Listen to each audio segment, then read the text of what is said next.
incroyable, quoi. Parce que fiction, parce que du coup, tu ne penses pas que c'est des gens qui existent et que cette histoire peut exister, donc la rencontre, et du coup, à quel moment ça devient un film, quoi. En fait, c'était vraiment une histoire de rencontre, c'est-à-dire que je les ai vus en fait dans une salle de danse, et Hélène, qui a un handicap qui ne se voit pas, s'est levée, et Laurence, qui est en fauteuil roulant, elle a été la chercher, elle lui a tendu les mains.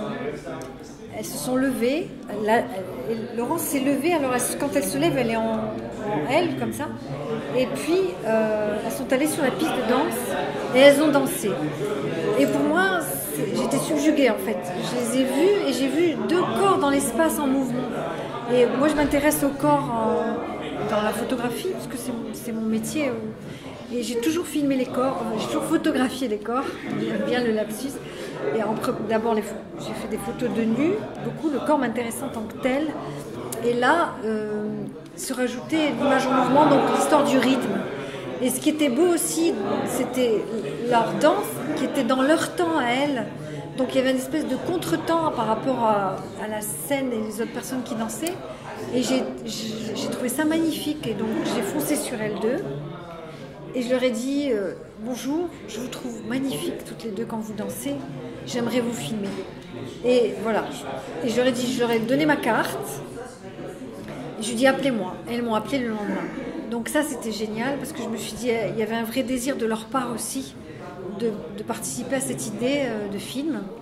Puis on a commencé à discuter. Elles m'ont dit qu'elles se mariaient au mois de mars. Je dis écoutez, ce serait bien que je vous filme avant le mariage. Et donc je suis allée chez elle en Ardèche. Je suis arrivée, j'ai posé mon sac. Laurence était en train de faire un soin avec une kiné. J'ai pris mon appareil photo, qui est aussi vidéo, et j'ai commencé à filmer. Voilà, ça s'est déroulé comme ça, et au fur et à mesure, je leur ai expliqué, parce que j'ai écrit le projet un petit peu sur qu'est-ce qui m'intéressait par rapport à leur histoire. Et je leur ai dit que je voulais les filmer dans l'intime, c'est-à-dire leur quotidien. Et pour moi, ce qui était important, c'était filmer des temps faibles, en fait. Il y a un photographe qui dit moi, j'aime photographier les temps faibles. C'est Guy Le Quérec. Et pour moi, c'était le pendant de ça, parce que j'avais remarqué que les films que j'ai pu voir avec la question du handicap, il y avait beaucoup une question de performance. C'est-à-dire qu'on voit des gens handicapés, mais qui font des choses extraordinaires. Et moi, je voulais montrer des personnes en situation de handicap qui font des choses ordinaires. Voilà. Et en montrant l'extraordinaire de ce quotidien-là, en fait.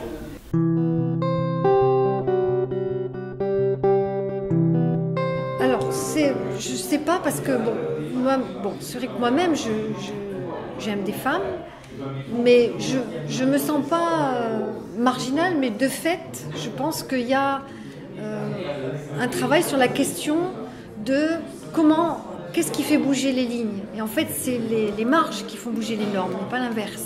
C'est à partir des marges qu'on questionne la norme. Et donc là, il y avait une double marge, c'est-à-dire handicap et homosexualité. Et en fait, moi, c'était vraiment l'idée de passer au-delà de ça. D'autant qu'en photographie, je travaille beaucoup avec l'APF, l'Association des paralysés de France, donc la question du handicap. Et ce que j'entendais beaucoup de personnes handicapées, c'est j'en ai marre qu'on me prenne pour une personne handicapée. Et en fait, je vis avec cette chose-là qui est ancrée dans ma pratique. Et donc, moi, j'ai vu deux personnes, quoi. Et très vite, je filmais leur vie, leur histoire d'amour, leur couple, qui m'intéressait en tant que couple, en tant que relation humaine. Moi, une question qui me vient comme ça par rapport à tout ce que tu nous racontes, c'est que ça part du corps et que ça devient politique finalement. Oui, c'est ça. C'est-à-dire qu'effectivement, de ces corps qui te fascinent, tu prends la décision de les filmer et puis ça devient leur histoire, et du coup, elles se marient pour des raisons, pour sortir l'une d'entre elles du giron de sa famille, etc. Donc comment toi tu as appréhendé ça? C'est effectivement de la fascination des corps, et ça devient quelque chose de beaucoup plus grand, et finalement de quelque chose qui fait un film. Comment tu as appréhendé ça, et comment ça t'a peut-être motivé et stimulé?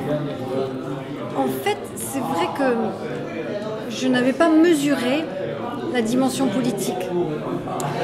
Même si je sais qu'en traitant ces questions-là, je l'aborde, mais c'était vraiment pour moi dans la question humaine avant tout, c'est-à-dire comment en fait, avec cette double identité, surgit une double liberté, une forme de d'émancipation par rapport à se foutre complètement de ce que c'est qu'être valide ou handicapé ou lesbienne. Et en même temps, justement, ce qui est génial, c'est que il y a une revendication forte de leur part d'être lesbienne, quoi. Et donc c'est vrai que du coup ça donne une visibilité et elles ont vraiment une liberté par rapport à ça. Encore plus, bon, Laurence plus qu'Hélène, mais Hélène justement ça l'a portée vers l'affirmation de son identité, quoi. Et qui à deux prend plus encore de sens pour elles deux, quoi.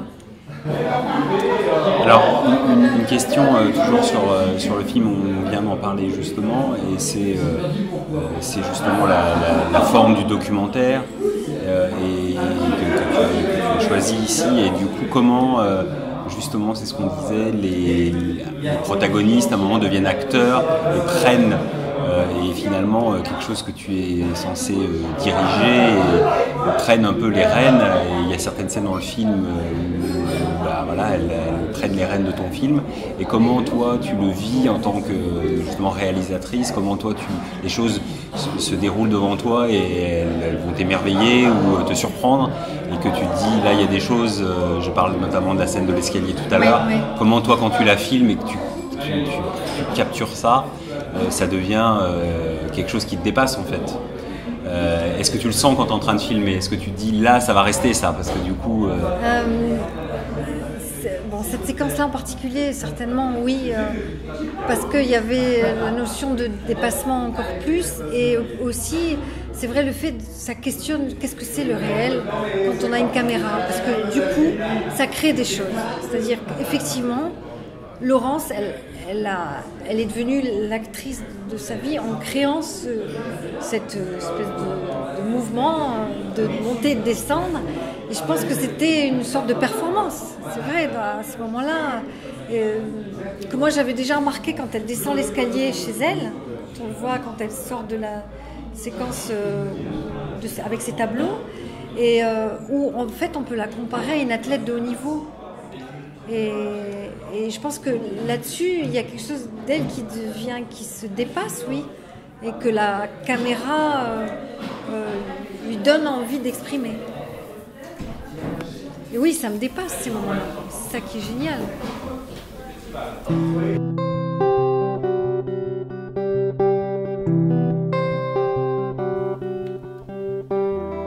En fait, il y a beaucoup à la fois de spontanéité, et en même temps, ce qu'il y a de bien, c'est que la seule chose que je leur avais dit, c'est vous ne regardez pas la caméra, mais en fait, il y a à la fois une création dans ces moments qui sont très singuliers et qui font peut-être la force de certains moments du film, et la banalité du quotidien, et en même temps où s'articule quelque chose d'une histoire, c'est-à-dire leur histoire, qu'est-ce qu'elles en font et qu'est-ce que ça devient. Ce qui est aussi très fort dans le film quand même, c'est effectivement comment on réalise que ce qui doit être la norme et ce qui doit être le bien vivre et le vivre normalement, finalement est un peu absurde et un peu quelque chose de dicté et qui n'est pas forcément la vérité. Et comment on l'appréhende par la rencontre de ces deux personnages, parce que du coup elles vivent très bien leur situation de handicap, dans un bonheur, etc., alors qu'elles ont toutes les différences qui font que justement elles sont en dehors de...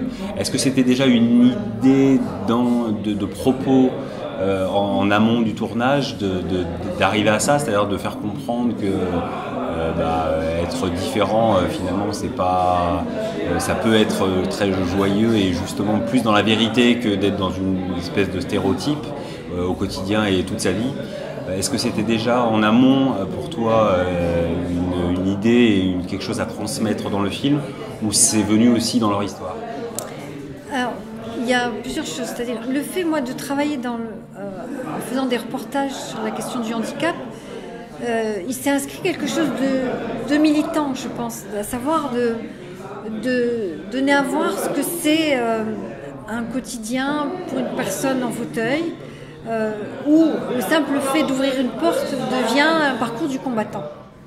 Donc il y a cet aspect-là, et en même temps, il y a ce qu'elles en font.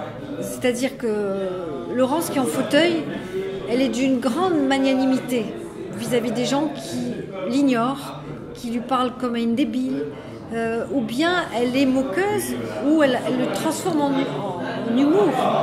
Elle a une patience d'ange, c'est-à-dire que les gens qui ne la voient pas, elle leur en veut jamais, quoi. Elle est extraordinaire. C'est une vraie leçon de vie avec elle, quoi. C'est que elle n'a jamais de jugement par rapport à ça. Alors, et de temps en temps, il y a un coup de gueule où elle va piquer une crise en disant j'en ai marre, on ne peut pas descendre du trottoir parce qu'on arrive à la fin d'un trottoir, il n'y a pas de bateau, tout simplement. On est obligé de 4 personnes pour descendre un fauteuil électrique. Avec elle pèse 105 kilos le fauteuil seul. Mais c'est vrai qu'elles en font autre chose, quoi. Et très vite, moi en étant au quotidien avec elles, ce que je n'ai pas vécu en reportage photo, je l'ai vraiment vécu en filmant. C'est-à-dire, il y a les difficultés et puis il y a la vie qui se déroule. On dit, ben non, on va le faire, ça, il n'y a pas de raison. Voilà, on est parti au Canada, on a voyagé. Laurence, elle veut aller à des concerts, on réserve, on fait des choses. Parce que, comme elle dit dans le film, je veux en profiter de la vie. Ouais. Vous étiez à 3, vous étiez parti à 3 en fait. Au Canada, ouais. On était 4. Deux pour se relayer au volant et elle 2. C'était assez épique comme voyage, hein, parce que on a mesuré aussi à l'étranger toutes les difficultés du quotidien, à finir dans un McDo parce qu'il n'y avait pas de restaurant accessible, des choses comme ça. Et oui, quelques moments voilà, où elles peuvent dire mais je suis pas que ça, et puis en même temps oui, et puis en même temps Laurence, qui est aphasique en plus, a cette difficulté de communication. Donc en fait il faut aussi passer ça, c'est-à-dire il y a une forme de tyrannie des apparences, et je crois que tout le film déjoue ça, c'est-à-dire que tout nous fait penser que Laurence a plus de difficultés qu'Hélène, et en fait c'est pas forcément vrai tout ça. Alors, je pense qu'on a évoqué les sujets principaux et un peu le cœur du film dans notre discussion. Évidemment, toujours dans le documentaire, ce qui vient à l'esprit quand c'est terminé, c'est toujours de parler des personnages principaux, de ce qu'ils deviennent, de comment ils ont vécu le fait de se voir à l'écran, etc. Donc c'est une question qui revient régulièrement, j'imagine, pour toi, mais que je vais te poser parce que du coup, on a envie de savoir comment elles se sont vues là, est-ce que ça a changé des choses dans leur vie, et qu'est-ce que ça a pu leur apporter, et comment elles ont changé depuis que tu as fini de tourner le film.